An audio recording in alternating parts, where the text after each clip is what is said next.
इलाहाबाद की मधु की शादी होती है रामगढ़ के आनंद से। नेचर से कामचोर मधु के सामने जब पूरे ससुराल की जिम्मेदारी पड़ती है तो कैसे वो उससे बचने के लिए करती है एक नाटक। चलिए देखते हैं। अरे मधु, मधुरानी, जरा चाय ला और बेसन घोल ले, बादल बन गए हैं, पकौड़ी बना लेते हैं।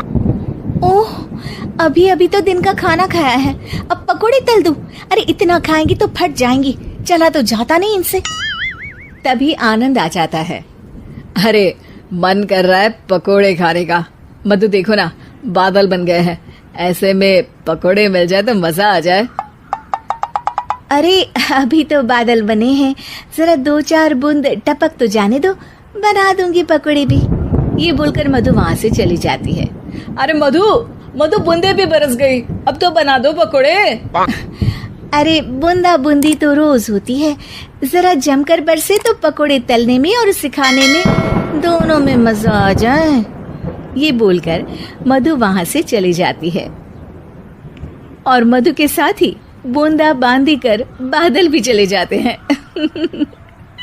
मधु अपने कमरे में जाकर कहती है, अरे भगवान, ये सारा कमरा फैला हुआ है, कैसे साफ होगा?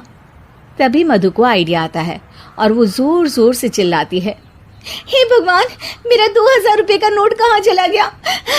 किसी ने देखा क्या मेरा 2000 का नोट? तभी वहां मधु की ननद और नौकरानी आ जाती है। अरे भाभी, मैं देख देती हूँ। कैसे देखोगी दीदी, सारा कमरा तो गंदा पड़ा है। अरे हटो ना, मैं साफ किए देती हूँ, मिल गया तो दे दूंगी। अब ननद और नौकरानी 2000 नोट के चक्कर में पूरा कमरा साफ कर देती है और नोट नोट खोया हो तब तो मिले। खैर, ये तो छोटे मोटे ट्रिक्स थे जो मधु काम से बचने के लिए करती, लेकिन अब आना था मधु का मास्टर स्ट्रोक, जिस पे वो अब सिर्फ बैठकर खाने के चक्कर में थी, और वो भी सास को ऑर्डर दे देकर। कैसे, चलिए देखते हैं। एक फ्रेम में एक फोटो है जिसमें सास की सास यानी कि मधु की दादी सास, मोटी बिंदी, काला मोटा चश्मा, कॉटन की साड़ी और चेहरे पर रौब।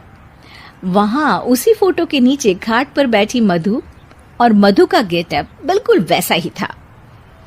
मधु दादी सास की भूमिका में कहती है, अरे चंदावती, चंदा रानी, जरा चाय दे मलाई मारकर। मधु की सास यानी कि चंदावती कहती है, अरे इस नाम से तो सिर्फ मुझे मेरी सास बुलाया करती थी, ये कौन है देखूं तो जरा। अब सास मधु को अपने सामने अपनी सास की भूमिका में देखकर जोर जोर से हंसती है। मधुरानी, कोई तमाशा चल रहा है या ड्रामा? जाकर चाय लेकर आ। मधु जो कि ये दिखा रही थी कि वो सास की सास है या फिर उसकी आत्मा उसमें आ गई है, वो क्या करती है?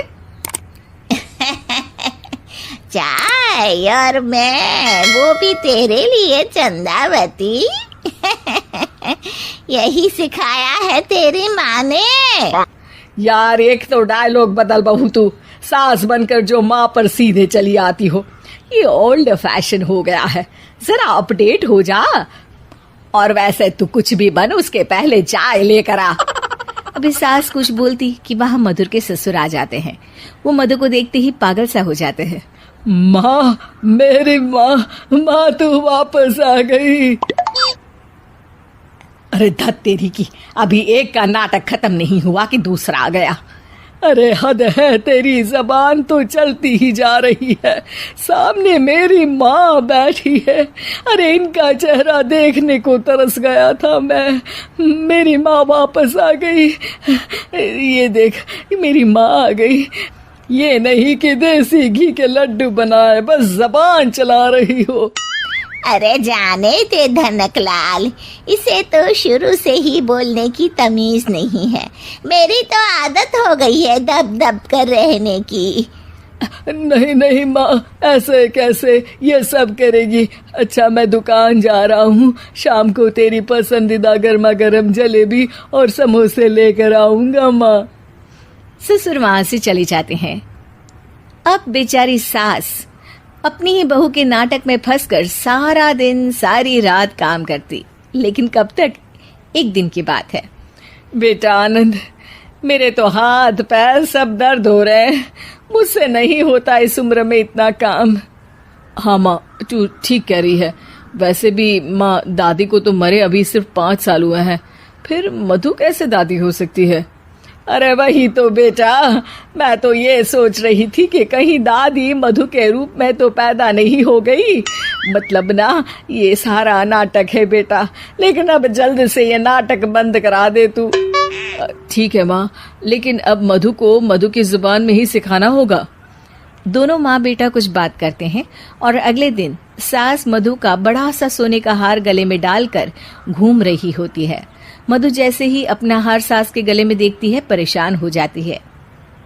अरे अरे, ये क्या? ये हार तो तू अपनी बहू को दे चुकी थी।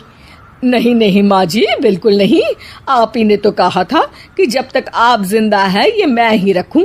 अब आप तो जिंदा ही हैं, तो ये हार मैं उसे कैसे दे सकती हूँ?